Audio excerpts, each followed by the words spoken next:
hanya difahami dengan akal, itu liberal. Duh, ini mulai banyak di Indonesia karena orang Indonesia ini agak latah. Ada orang punya jamaah dikit aja nanti udah ngaku-ngaku jadi kiai. Jamaahnya tambah banyak, mulai naik ngaku jadi wali. Nanti punya banyak pengikut, nabi. Duh, di Indonesia ini kan udah banyak orang yang ngaku jadi nabi. Ada dulu namanya Ahmad Musoddek itu, guru olahraga ngaku jadi nabi. Katanya dikasih wahyu sama malaikat Jibril di Bogor. Lah apa malaikat Jibril belakraan tutup Bogor. Lah ini guru olahraga jadi nabi, umatnya diajak pencolotan terus. Itu malah ada perempuan namanya Lia Aminuddin ngaku jadi nabi, lama-lama ngaku jadi malaikat Jibril. Jadi malaikat Jibril yo prei menstruasi barang ngono. Wis mati saiki wonge. Ada lagi perbatasan Jawa Barat, Jawa Tengah, tukang. Riwayatnya sangat masyhur para jamaah. Manusia yang paling terlaknat di jagat semesta ini, bahkan dikutuk oleh Allah, manusia paling bejat itu namanya Abu Lahab. Sebejat-bejatnya manusia itu ya Abu Lahab, sampai dilaknat Allah, dan itu diabadikan dalam Al-Quran. Ada satu surat khusus bahas Abu Lahab, namanya juga surat Al-Lahab. Itu Allah mengumpat Abu Lahab. Perhatikan, tabbat yada abi lahabi watab, dan membacanya nggak boleh watab, harus watab. Saking gregetennya Allah sama Abu Lahab, saking bencinya Allah sama Abu Lahab, itu sampai diumpat. Tabat itu umpatan dalam bahasa Arab. Sakingannya kiai-kiai sepuh dulu itu halus-halus, hanya dimaknani celaka Abu Lahab. Padahal tabat itu artinya lebih dari celaka. Kalau orang Jawa bilang yo misuh. Tahu misuh nggih? Siapa ngomong contoh nih mau? Ya ndak usah contoh. Pokoknya tabat itu ya apa ya? Tabat itu suh ngono. Misuh kan Jawa sarang Madura nika lain misuna. Lek Madura niku miso patek celeng ngono. Patek celeng. Nah, kalau patek bahasa Jawa itu kan untuk gini. Jadi nggo ganjel kayu itu namanya patek. Pantek ngono ya. Ya wis, memang kita beda kok bahasanya kok. Tapi kan kita sama makhluk Allah. Halo? Saya kaget. Saya datang naik panggung lihat jamaahnya kok cantik-cantik ya. Aku gemeter. Aku kok baru tahu ya kalau orang Kalibaru tuh cantik-cantik. Sing elek gak usah melu ayem. Sing tak maksud iku Seradin. Wis coba tahu saya. Norok-norok. Allahumma sholli ala Muhammad. Duh, sebejat-bejatnya Abu Lahab itu pernah bergembira ketika dia mendengar kabar kelahirannya Nabi Muhammad. Ketika mendengar kabar lahirnya Nabi Muhammad yang disampaikan oleh budaknya sendiri, namanya Suwaibah Aslamiyah. Wahai tuanku Abu Lahab, keponakanmu sudah lahir. Anaknya Aminah sudah lahir, laki-laki. Dia seneng, sampai diriwayatkan Abu Lahab itu sampai lincak-lincak. Sampai apa ya lincak-lincak itu bahasa Maduranya ini. Hah? Caalonca. Sampai caalonca. Lah ini ada apa namanya, orang Jawa sama orang Madura jadi berantem gara-gara alonca. Ada orang Madura mikul beban berat. Ini pas lagi di kapal. Dia keberatan, meteng. Nah, dia pengen jalannya cepet. Ketemu sama orang Jawa. Dibilangin, cak, alon cak. Nah, padahal maksudnya itu suruh pelan-pelan. Mikul bere kok alon cak. Pateh itu ya. Rumangsane dikon mencolot. Padahal alon cak itu kalau bahasa Jawa pelan-pelan cak. Nah tapi bahasa Maduranya alon cak kan dikongkon mencolot. Mikul abot-abot dikongkon mencolot. Abu Lahab ini kan sampai cak alon cak. Saking ledur. Onggu tang keponakan wis lahir laki. Enggi tuanku Abu Lahab, keponakanmu lahir laki-laki. Seketika budak yang bernama Suwaibah Aslamiyah yang membawa berita itu langsung dibebaskan. Kamu sekarang aku bebaskan, kamu bukan budak lagi, kamu sekarang merdeka. Loh, karena peristiwa itu besok di akhirat, setiap hari Senin, hari di mana Nabi Muhammad dilahirkan, khuffifa anhumul adzab minan nar kulli yaumil itsnain. Abu Lahab itu siksanya diringankan seringan-ringannya setiap hari Senin. Karena dia pernah gembira mendengar kabar kelahirannya Nabi Muhammad. Tiap hari Senin, Abu Lahab yang dihukum dengan hukuman paling dahsyat di neraka itu siksanya diringankan seringan-ringannya. Pokok dino Senin ngono ku Abu Lahab dintas, siksane enteng, engko Selasa dincekno maneh. Loh, Abu Lahab yang senakal itu, yang sebejat itu, halo? Pernah seneng mendengar kabar kelahirannya Nabi Muhammad, itu aja siksanya diringankan. Apalagi orang Banyuanyar, senakal-nakalnya orang Banyuanyar, kan nggak ada apa-apanya dibanding nakalnya Abu Lahab. Nggak level. Nakalmu lo nakal lopo, nggak level. Asal masih punya iman, seneng dengan kelahiran Nabi Muhammad, bukan hanya diringankan dari siksa, insya Allah dibebaskan dari siksa neraka. Ngono kok jarene maulid bid'ah, peringatan maulid bid'ah. Oh colok engkak gini. Mau tak seneng, ndak usah mengelok-elokkan. Tak usah cangut-cak. Lah kemudian iya. Lah kemudian iya sayang, aku tahu. Aku tahu kamu udah lama nungguin aku. Tapi aku sempet heran juga, tak pikir paling jamaahnya dikit. Karena aku kan udah tadi disampaikan sama MC udah lebih dari 10 tahun aku syiar ke wilayah Banyuwangi termasuk Kalibaru. Tak pikir kamu tuh udah bosen sama aku. Apalagi sekarang kan bermunculan penceramah-penceramah baru. Sempet khawatir sih kamu berpaling ke lain hati. Nggak nyangka kalau ternyata kamu masih tetap setia sama aku.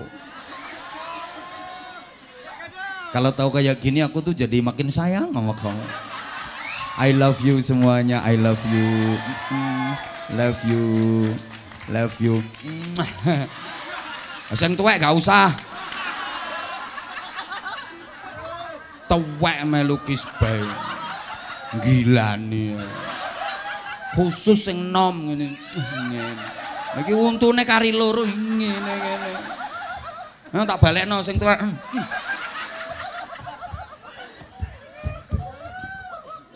Ada yang nanya, Abah, penceramah seangkatan Abah itu sekarang udah jarang kedengaran, udah banyak yang redup karena bermunculan penceramah baru.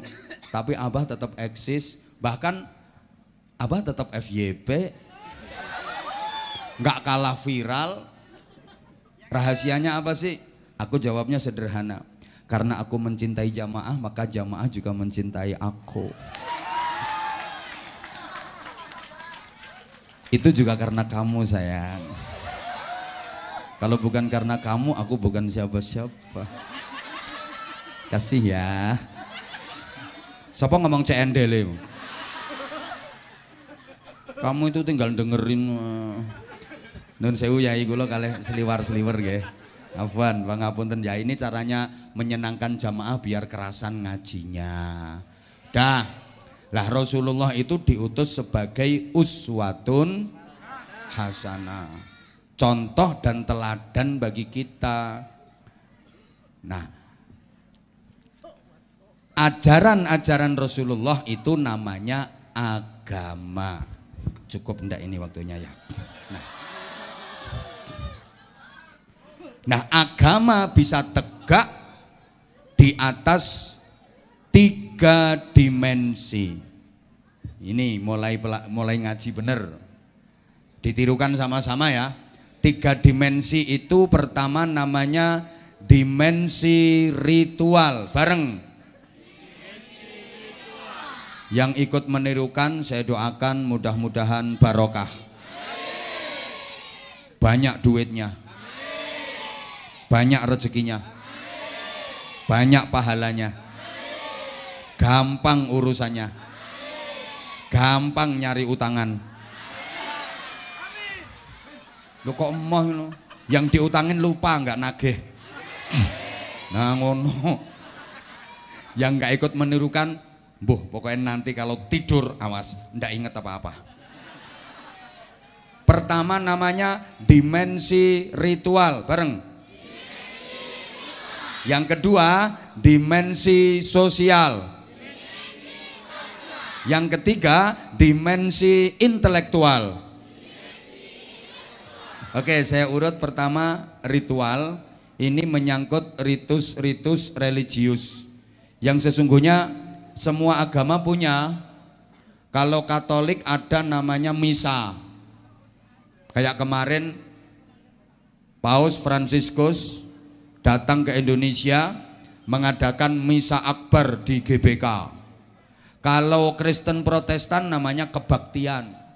Kita umat Islam banyak. Kalau umat Hindu ada semedi. Lah kita umat Islam banyak banget. Ada sholat, ada puasa, ada haji, ada zikir.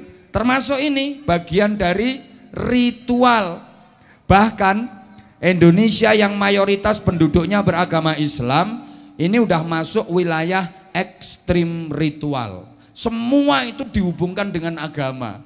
Orang kita, coba kalau ada masjid, gereja, pura, wihara, kelenteng, itu disebut rumah ibadah. Loh, compok kok ibadah? Masuk rumah ibadah, masuk rumah wong Islam ya sholat, entul-entul jadi gulik-gulik, endut-endut. Pakaiannya bapak-bapak itu ada yang nyebut busana muslim. Lah, pakaianmu kapan lek syahadat? Kok diarani muslim? Mbuh kok gak ngerti ya. Kayak yang saya pakai ini dibilang kopiah haji, padahal belum pernah ke Mekah. Warnanya putih dibilang kopiah haji. Numpak pesawatnya belum pernah. Di Kediri itu ada tahu namanya tahu takwa. Loh, berarti tahu itu menjalankan perintah Allah dan meninggalkan larangan Allah. Tahu takwa. Lah mungkin masyarakat Banyuanyar pengen niru, boleh silahkan bikin tempe iman. Onde-onde ikhlas. Tape subhanallah. Getuk naudzubillah min dzalik. Jadi udah masuk wilayah ekstrim ritual. Halo? Cuma sayangnya lebih menonjolkan atribut daripada nilai. Hanya tampilannya saja, hanya gebyarnya saja, casingnya saja, tapi minim dari esensi. Saya sering sampaikan kritikan. Indonesia ini terlalu banyak mauidhah hasanah, tapi kekurangan uswatun hasanah. Terlalu banyak ceramah, tapi kurang terarah. Banyak orang yang pinter pidato, tapi nggak pinter jadi contoh. Nggak usah keplok, engkau nanti arahnya ke saya nanti. Loh, sekarang gitu. Banyak orang yang pinter pidato tapi nggak bisa jadi contoh, pinter ceramah tapi dia nggak bisa jadi uswah, pandai berorasi nggak pandai berekspresi. Di Indonesia ini tak cari tukang pidato, tukang ceramah, banyak banget, banyak ongguh, belajar sapirang-pirang. Kalau hanya sekedar pidato, hanya sekedar ceramah, cari di Google sapirang-pirang. Tapi yang benar-benar bisa menjadi contoh, benar-benar bisa menjadi uswah, lah ini yang jarang-jarang. Halo? Sehingga coba pikir toh, di Indonesia ini acara apa yang nggak ada mauidhah hasanahnya? Semua acara itu dikasih mauidhah hasanah. Kayak ini ya, peringatan Maulid Nabi, mauidhah hasanah. Nanti bulan Rajab ada peringatan Isra Mi'raj, mauidhah hasanah. Mendekati Ramadan itu menyongsong bulan suci Ramadan, mauidhah hasanah. Nanti ada nuzulul Quran, peringatan nuzulul Quran, mauidhah hasanah. Lebaran, halo? Ya Allah, ya Allah. Madura boleh ngarani lebaran? Telasan, halal bihalal, mauidhah hasanah. Orang mau berangkat haji walimatus safar, mauidhah hasanah. Walimatun nikah, mauidhah hasanah. Walimatul arus, mauidhah hasanah. Walimatul tasmiyah, mauidhah hasanah. Walimatul khitan, mauidhah hasanah. Saya bisa cerita karena udah pernah diundang semua acara-acara itu. Saya yang belum pernah diundang itu cuma satu, mauidhah hasanah dalam rangka walimatul pegatan. Ini saya belum pernah. Di mana-mana mauidhah hasanah, tapi asarnya kok kayak nggak ada, nggak bisa merubah masyarakat menjadi baik. Ya karena hanya mauidhah bukan uswah, hanya pidato bukan contoh. Makanya yang dipidatoni nggak ngefek. Orang datang ke pengajian dipidatoni, mari kita yang rukun, jangan terpecah belah, jangan bermusuhan, wa'tasimu bihablillahi jami'an wa la tafarraqu. Dikong rukun. Sampai rumah berantem karo bojone. Embo. Kadang cuma masalah sepele, pembagian warisan tanah selisih semeter, itu karo tretan ndak rukun. Wonten apa mboten? Wonge teko? Heeh, saiki ketoke wonge nggawe jilbab kembang-kembang.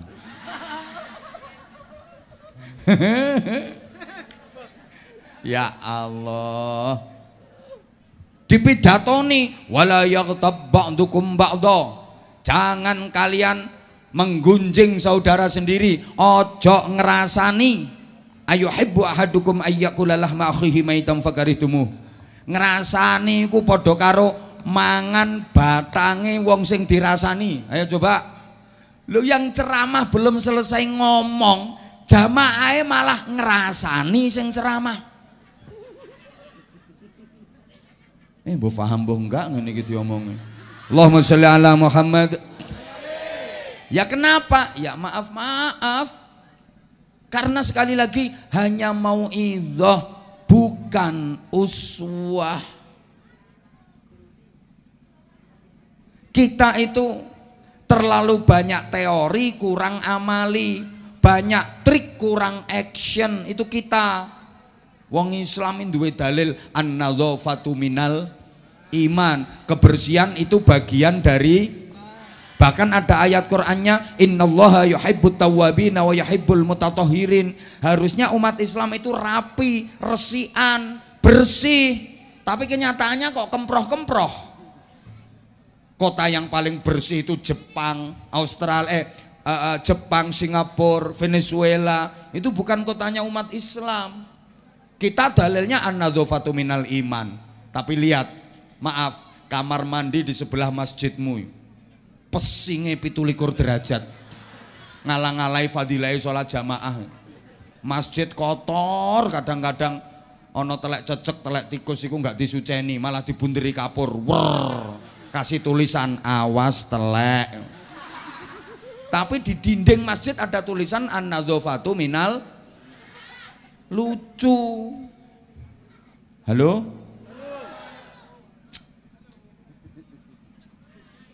Punya dalil. As-sariqu was-sariqatu faqta'u aydiyahuma. Nyolong, nyuri, potong tangan hukumannya. Tapi kenapa maling masih gentayangan? Ar-rashi wal murtashi finnar, yang nyuap, yang disuap sama-sama neraka. Tapi praktek suap menyuap kok masih merajalela. Praktek korupsi kok nggak ada hentinya.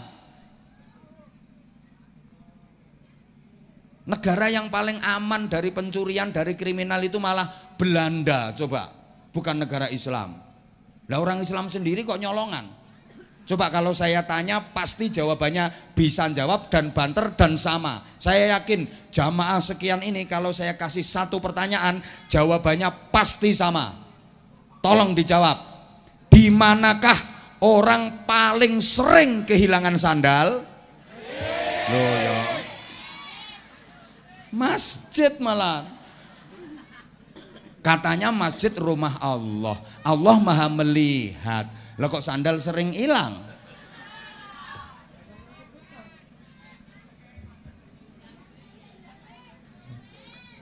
Ulama dulu, kiai-kiai dulu sukses mengembangkan Islam kepada masyarakat bukan dari ceramahnya, bukan dari pidatonya, bukan dari mauidhah hasanahnya, tapi dari uswatun hasanahnya. Suksesnya dakwah, suksesnya pengembangan Islam oleh para ulama dan kiai dulu itu bukan dari ceramah dan pidatonya, tapi dari contoh konkretnya. Apa yang dikatakan dilakukan, apa yang disampaikan diamalkan, bukan cuma omong doang. Halo. Sekarang kan enggak, cuman ngomong tok tapi enggak ada prakteknya. Kadang ada orang ceramah 2 jam yang diterangkan itu bab ikhlas. Para jamaah sekalian, mari kita beramal yang ikhlas sebagaimana firman Allah Subhanahu wa taala, "Wa ma umiru illa liya'budullaha mukhlishina lahuddin."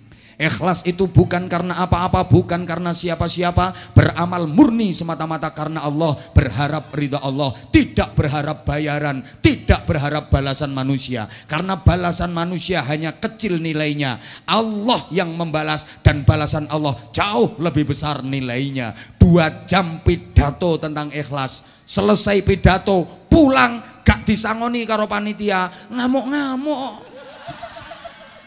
gremeng. Padahal pidatonya bab ikhlas, tapi pulang kok gremeng. Makanya panitia harus berpikir gimana caranya supaya saya nggak gremeng. Ngono. Gak usah keplok, gak melurun ngono. Duh, kiai dulu itu pidatonya dikit, tapi karena yang dipidatokan diamalkan makanya ampuh. Ada 20 orang nakal itu ngelumpuk di situ ini 20 nakal ngelumpuk di situ, dipidatoni sama kiai, ndak lama 5 menit, saudara-saudara berhenti nakalnya, insaf, sadar, kematian bisa datang secara tiba-tiba, awas pas nakal mati, ngono tok pidatone. Besok 20 orang nakal ini yang 19 insaf, sadar, waras, sowan ke kiainya. Terima kasih kiai, temen saya 20 orang nakal-nakal semua. Setelah dipidatoni kiai, sekarang yang 19 insaf, yang nakal tinggal 1. Kata kiainya, ya wis ben sing siji kuwi gawe obong-obongane neraka kuwi. Ya neraka ya butuh obong-obongan kok. Kalau nggak ada obong-obongannya kan nggak nyala nanti api neraka.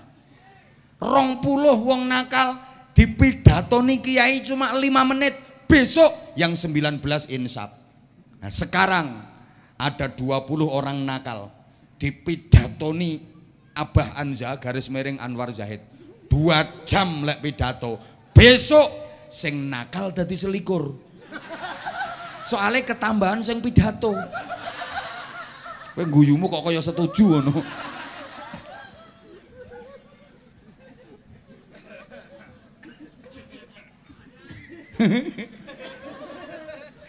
Lu kiai dulu itu pidato sebentar kok. Assalamualaikum warahmatullahi wabarakatuh. Tantretan sedejene sebadan kaula amul jage. Ki supaya kenging rahmat Allah. Sayangi sareng Allah. Jek kelopain mon malam tahajud. Ki pon sekadin tok sebadan kaula aturake. Akhirul kalam. Assalamualaikum warahmatullahi wabarakatuh. Pleman.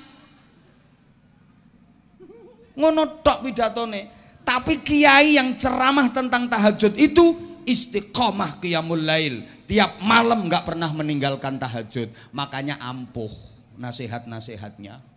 Gitu loh. Woi. Sekarang ini ceramahi 2 jam. Ciri orang soleh adalah qiyamul lail. Kalau pengen diangkat derajatnya dunia akhirat sama Allah, istiqomahkan sholat malam. Jangan tinggalkan tahajud.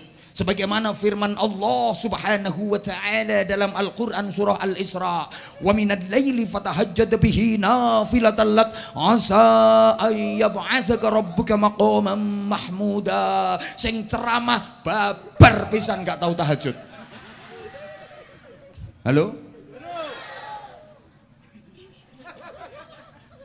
Khotbah pertentangan sidang Jum'ah yang berbahagia. Sekarang kita memasuki bulan Dzulhijjah. Bagi yang mampu diwajibkan menjalankan ibadah haji. Bagi yang belum mampu ada anjuran untuk berkorban. Mari kita sisihkan sebagian harta kita untuk melaksanakan ibadah korban. 1 orang 1 kambing. Kalau seekor sapi bisa digunakan sekeluarga untuk 7 orang. Sing khutbah dhewe gak korban malah tukang ngentekno daginge.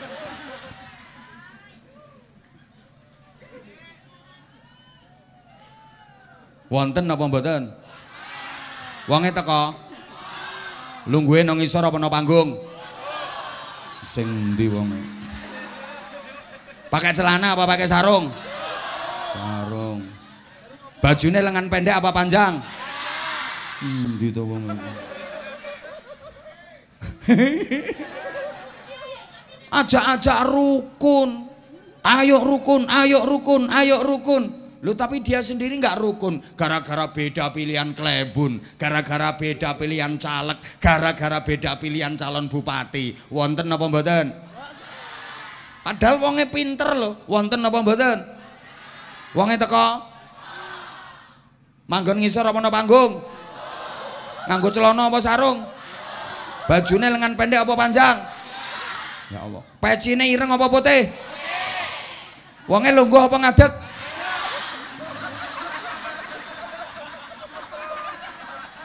Nggak ada kok. Duh, kan saya ngatuk cuma aku tok. Berarti maksudnya aku. Kelangkong ki. Ki itu harus kelangkong ki. Ngerti ngene gak berangkat aku iki mau. Terus aku langsung bablas gambiran kono. Gak ngurusi wong Banyuanyar. Nah. Dan iya. Dan pantas saja kalau doanya juga ampuh. Walaupun maaf kadang doanya ndak fasih. Saya kalau urusan doa itu ya jujur saya lebih mantep sama kiai-kiai di desa-desa, di pelosok-pelosok yang sudah sepuh-sepuh. Baca doa itu ndak fasih. Tapi saya amin itu karena saya mantep. Ndak fasih ndak. Allahumma inna nasaluka salamatan fiddin wa ngafiyatan fil jasadi wa ziyadatan fil ilmi wa barokatan fil rezeki tobatan qoblal maut rokematan ngindal maut hawin ngalaina fi sakaratil maut. Itu saya aminkan betul-betul. Amin ya Allah, amin. Saya percaya itu mandi dongane mustajabah. Kenapa? Saya yakin kiai seperti itu nggak bisa bikin proposal. Ampuh doanya mustajabah. Lah kalau ustadz-ustadz sekarang fasih kalau berdoa. Robbana Rabbana Atina. Saking fasihnya itu gak terima atina. Atina fid dunya hasanah wa fil akhirati. Wah leh maca kok nganti intil-intile merotoli. Hasanah wa qina adzabannar wa adkhilnal jannah ma'al abrar. Tapi dongane ngobos. Soalnya ustadz model ngono iku pinter nggawe proposal dan berani ngerubah kwitansi. Nggak mungkin mandi. Lah orang dulu itu doanya kadang Masya Allah. Lucu dongane tapi ampuh. Ono Kiai Jawa. Dongani wong lara untu, sakit gigi mentek-mentek. Disuwuk ngene. Bismillahirrahmanirrahim. Godhong pari godhong waluh. Ora mari tambah abuh. Sebulno nggone untune sing sakit. Sembuh kok. Ya sampean sing maca ya diantemi wong sampean.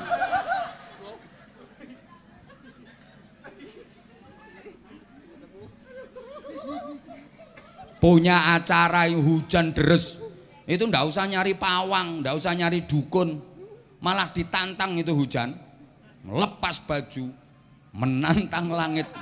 Doane tuh ngene cara Jawa, karo ndangak nantang udan, deres ini udane. Bismillahirrahmanirrahim. Langite ora sida udan, udana mek sak oyah jaran.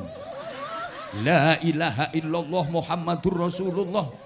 Hujan deres langsung keracak sauyo jaran, pet terang, reda hujannya. Saya pernah praktek, lu bener. Pas ya pengajian kayak gini, malam-malam pula, ndak ada tenda ya kayak gini. Lu serius-seriusnya saya ceramah, hujan deres, jamaah berdiri semua mau bubar. Mau saya teriak. Jangan bubar, kita berada di majelisnya Allah, majelisnya Rasulullah yang menurunkan hujan Allah, yang bikin hujan reda Allah. Sama-sama doa, minta hujan reda kepada Allah. Aku teriak, mandek kabeh, ndak jadi bubar. Loh, aku teriak bukan karena apa-apa. Aku nggak mau kehujanan sendirian. Enak, orang-orang mau buyar nanti aku kodanan dewe aku. Lah aku mau lari duluan, ya malu aku sing ceramah kok. Akhirnya saya ajak baca ayat kursi, terus Fatihah sama tabat 3 kali. Alhamdulillah tambah deres. Ini saya mikir, lah saya ayat kursi, Fatihah, tabat 3 kali, kok kalah karo doa uyuh jaran. Bisulen nih lo bisulen, teyang-teyang, nambahnya nganggo pelirung lo coba. Dongane mek bismillahirrahmanirrahim. Kidul kono ana Semar gawe pundung, upilku irung gak sida dadi udun. La ilaha illallah Muhammadur Rasulullah. Ambil upil irung dicutik dioserno, dioles udune. Sembuh. Nek iki aku tahu praktek temen nih. Pernah bisulen gede tiang-tiang, aduh. Besok ada jadwal ngaji. Lah ini kalau nggak sembuh panas dingin nih. Aku inget wah iki ana donga mandi. Sore-sore tak baca. Bismillahirrahmanirrahim. Kidul kono ana Semar gawe pundung, upilku irung gak sida dadi udun. La ilaha illallah Muhammadur Rasulullah. Tak cutekno upil irung. Kate aku pas beler dadi oleh akeh. Pas meler wis ngusep-usepno. Subhanallah. Sore tak suwuk, paginya udune langsung manak telu. Doanya sama tapi ampuhnya berbeda. Itu loh. Halo? Syekhona Khalil Bangkalan. Wah, kiainya kiai se-Indonesia. Terkenal waliullah, ampuh. Itu ada klebun. Beda klebun, keduan hajat. Mantan. Waktu itu musim penghujan. Gitu loh. Lah klebun ini kan mikir, aku punya hajat kalau hujan nanti nggak ada yang datang ini. Gimana? Kacau ini. Akhirnya sowan ke Mbah Yai Khalil Bangkalan. minta tolong, Kiai nyuwun doa ke mandar nih kita ojen Kiai, kula keduan hajat mantan Kiai. Mbah Yai Kholil nggak ngapa-ngapain, di depannya ada kertas terus nulis eret dilipet terus dibilangin ini pasang di atas pintu depan rumahmu, jangan dibuka kalau hajatmu belum selesai. Jangan buka mun hajat heda kita marah. Jangan dibuka ini, kalau dibuka gak mandi. Wes begitu waktunya tiba, Klebun itu punya hajat, hujan deres sekitar Bangkalan itu hujan deres semua. Tapi desanya Klebun itu gerimis kecil aja enggak, betul-betul ampuh itu. Sampai ini Klebun penasaran, ini yang ditulis sama Syekhona Kholil ini apa kok begitu ampuh? Ayat kursi apa ayat meja? Ada apa itu? Oh, ulane bapak-bapak ucul. Oh saya ya kayak gini lagi cerita serius-serius ribut perkara ula. Dilanjut apa ndak? Ya kalau dilanjut ya duduk lagi, wong ula cilik ae kok wedi. Halo? Mbah. Oi.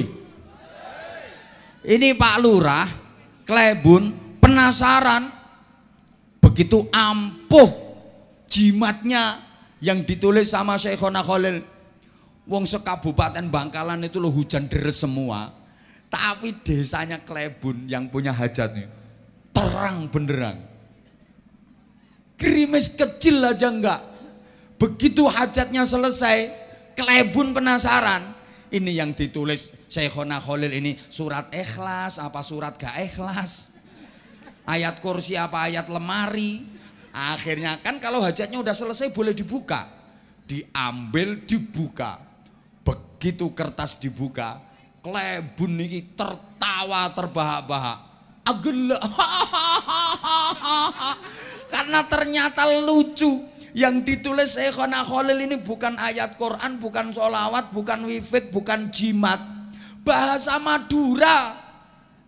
Bunyinya gini tulisannya, pala anak Klebun raja.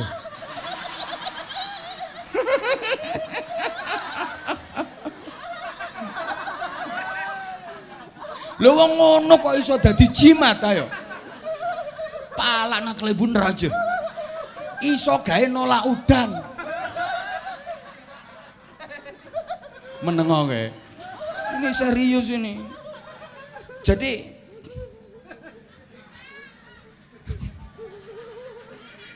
ya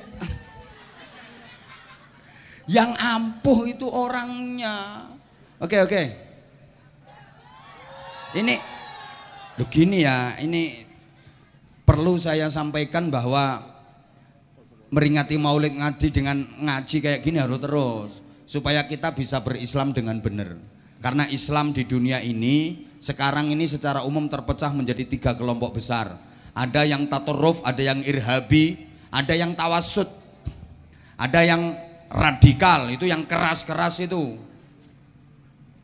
Ada yang liberal, agama hanya difahami dengan akal, itu liberal.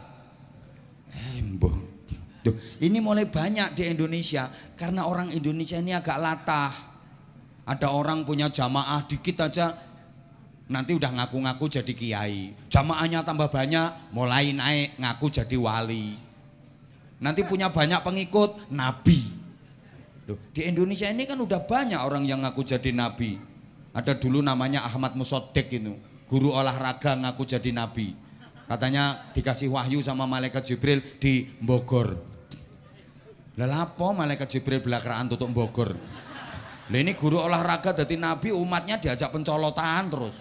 Itu malah ada perempuan namanya Lia Aminuddin ngaku jadi nabi, lama-lama ngaku jadi malaikat Jibril. Jadi malaikat Jibril yo prei menstruasi barang ngono.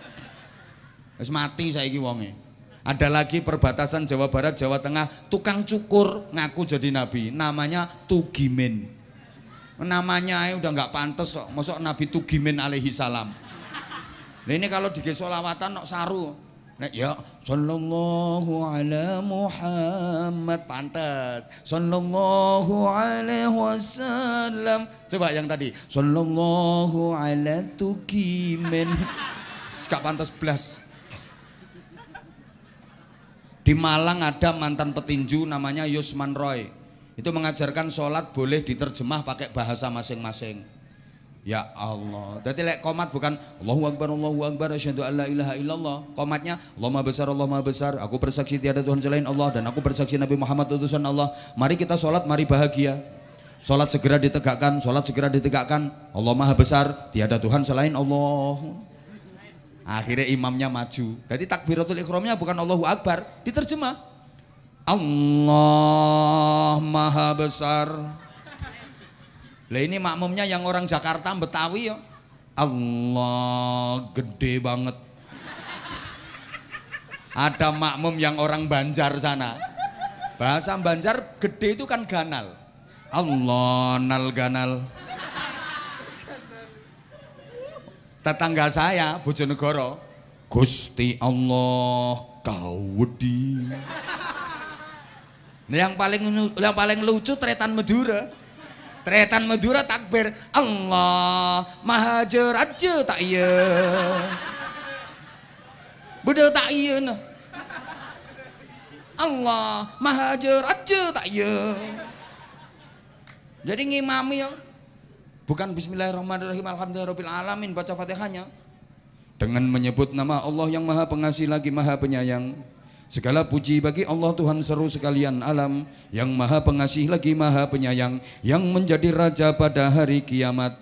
Hanya kepadamu kami menyembah dan hanya kepadamu kami mohon pertolongan. Tunjukkan kepada kami jalan yang lurus, jalannya orang-orang yang kau berikan kenikmatan kepada mereka, bukan jalannya orang-orang yang kau murkai, bukan pula jalannya orang-orang yang sesat. Nyautnya enggak amin, jadi terjemah kabulkan. Sembuh. Ini baru dimensi ritual. Waduh, waktunya enggak mencukupi ini. Tuh kan kelihatan banget kalau sayang sama aku. Saya nomor 2. Dimensi sosial. Jadi bukan hanya vertikal tapi juga horizontal, bukan hanya ubudiyah tapi juga muamalah. Memang Islam mengajarkan keseimbangan. Bukan hanya doa tapi juga usaha, betul? Usaha tanpa doa sombong. Doa tanpa usaha omong kosong. Kalau orang-orang awam kelasnya kayak kita mengandalkan usaha-usaha, ini usahaku, nggak mau doa, itu melupakan Allah, sombong itu orang. Apalagi doa aja nggak mau usaha, omong kosong. Ada anak monduk, nang ponduk ya nang ponduk. Kita dadi kiai, kan tak mau ngaji, tak mau belajar, tak mau mutolaah. Ya penggaweane sila wiridan karo muter tasbih. Wiridan terus. Sulastri. Sumyati. Sundari. Sulika. Supia. Samsia. Pokoke rondo sakali baru metu kabeh. Enggak mau belajar, enggak mau ngaji. Pengen jadi kiai. Ini jelas 1 ujiannya ndak lulus, 2 pulang nggak jadi kiai malah jadi dukun. Itu loh. Paham tak gak diomongin ini? Kayak ada bapak-bapak pengen punya anak. Lo istrinya lo nggak diapa-apain, difatihai tiap malam. Wong istrinya tidur jebablah, nggak diapa-apa no. Dibuka perutnya seret. Ya Allah, semoga istriku hamil. Al-Fatihah. A'udzubillahi minasyaitonirrajim. Waladhdallin. Sebel wetenge. Tinggal ngalih. Gak apa-apa no. Besok malamnya juga gitu. Istrinya wis nyeketang latang-latang. Dideketin, dibuka perutnya seret. Semoga hamil ya Allah. Al-Fatihah. Waladhdallin sebel. Tiap malam Fatihah terus. Hamil apa enggak? Punya anak apa enggak? Ya ndak mungkin hamil, ndak mungkin punya anak. Iya Fatihah iya, tapi ojo Fatihah toh. Ya kudu karo dieker-eker. Fatihah tok dak. Sapa takon apane sing dieker-eker? Ngono ya ditakokno.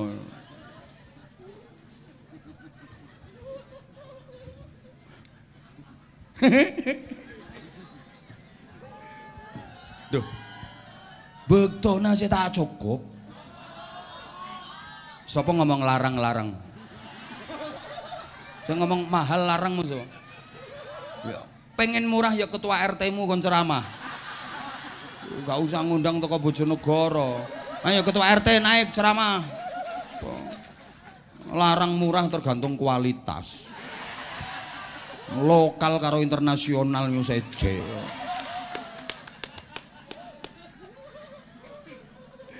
Ya Allah, makanya gini ya.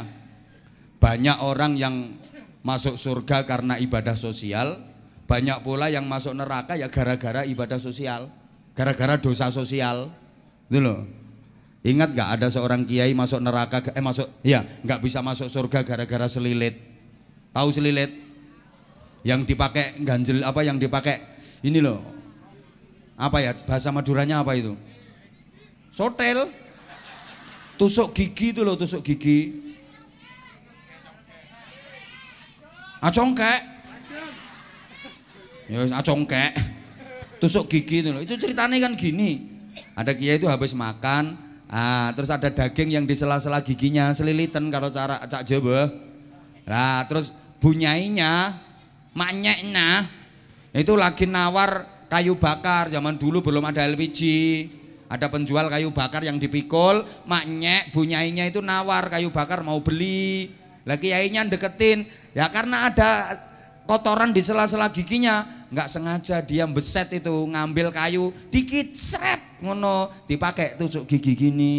Terus ini masuk rumah, nggak bilang sama yang jual kayu. Ini besok setelah kiai itu wafat di akhirat, administrasi alam kubur beres. Administrasi akhirat beres. Begitu mau masuk surga, buka pintu surga itu ndak bisa. Pintu surga untuknya nggak bisa dibuka. Kenapa? Terganjal tusuk gigi. Jadi kayu kecil seret yang diambil untuk tusuk gigi itu berubah jadi kayu raksasa yang menghalang-halangi pintu surga sehingga nggak bisa dibuka. Ayo coba. Apalagi yang nyuri kayu di hutan. Lah nek Pak Klebun kepala desa, hati-hati, nanti mau masuk surga nggak bisa, terganjal setempel.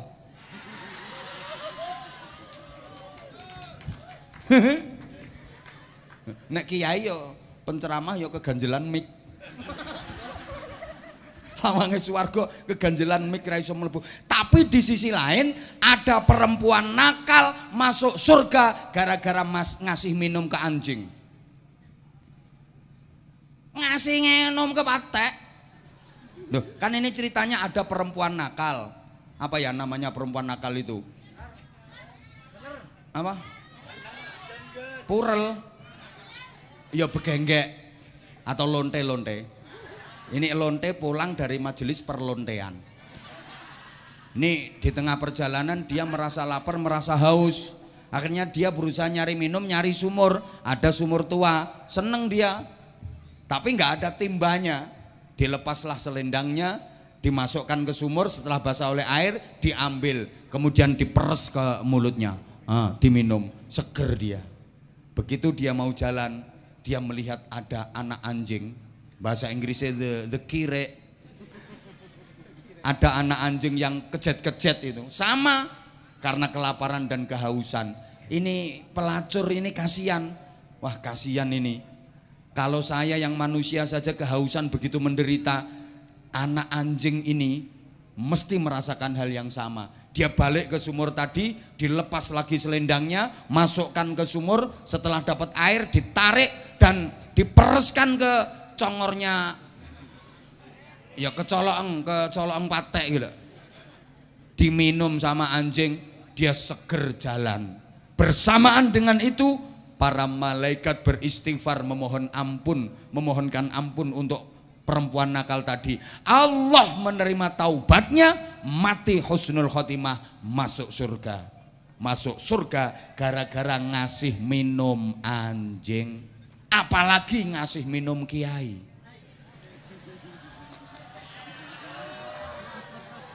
Aslinya aku yo pengen minum tapi todus.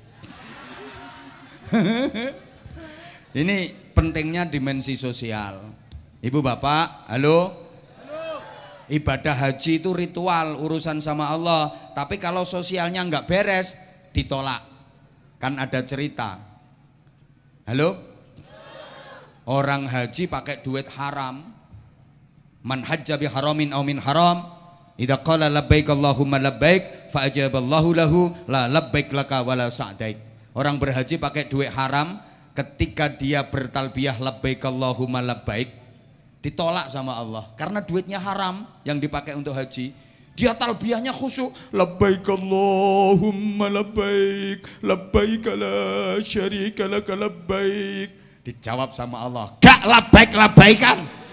Labbaik apaan? Duit haram dipakai ke sini, gak diterima sama Allah. Makanya ada cerita, ada pejabat sekelas, ya pokok pejabat lah, nggak saya sebut namanya, itu pergi haji sekeluarga pakai duit hasil korupsi. Awalnya lancar, tapi ketika lempar jumroh ada kasus, ada masalah. Apa masalahnya? Batu yang dipakai ngelempar jumroh itu balik terus. Setiap dilempar Bismillahi Allahu Akbar, cetak batunya balik. Diambil lagi dilempar Bismillahi Allahu Akbar, cetak balik. Berkali-kali dilempar balik. Dia penasaran, diambil itu batu, diperhatikan, ternyata batu itu ada tulisannya, maaf, sesama setan dilarang saling lempar. Podo setanian teman-teman. Nah kan lempar jumroh itu simbol ngelempar setan, jarine setan, podo setane ngantem kan gitu. Ya Allah. Nah ini aku dirubung kewan nopo iki jenenge. Lumayan baunya. Panitianya memang sentimen. Jadi sengaja meja saya ditaruh persis di bawah lampu supaya binatang-binatang ini jatuh ke minuman dan nanti saya minum. Halo? Halo? Nah yang terakhir dimensi intelektual itu namanya ilmu pengetahuan. Jangan sampai jadi orang bodoh. Karena amal kalau nggak didasari dengan ilmu ditolak. Ini saya sebenarnya keterangannya masih separuh, tapi karena keterbatasan waktu saya mohon maaf yang sebesar-besarnya. Jamaah, waktunya saya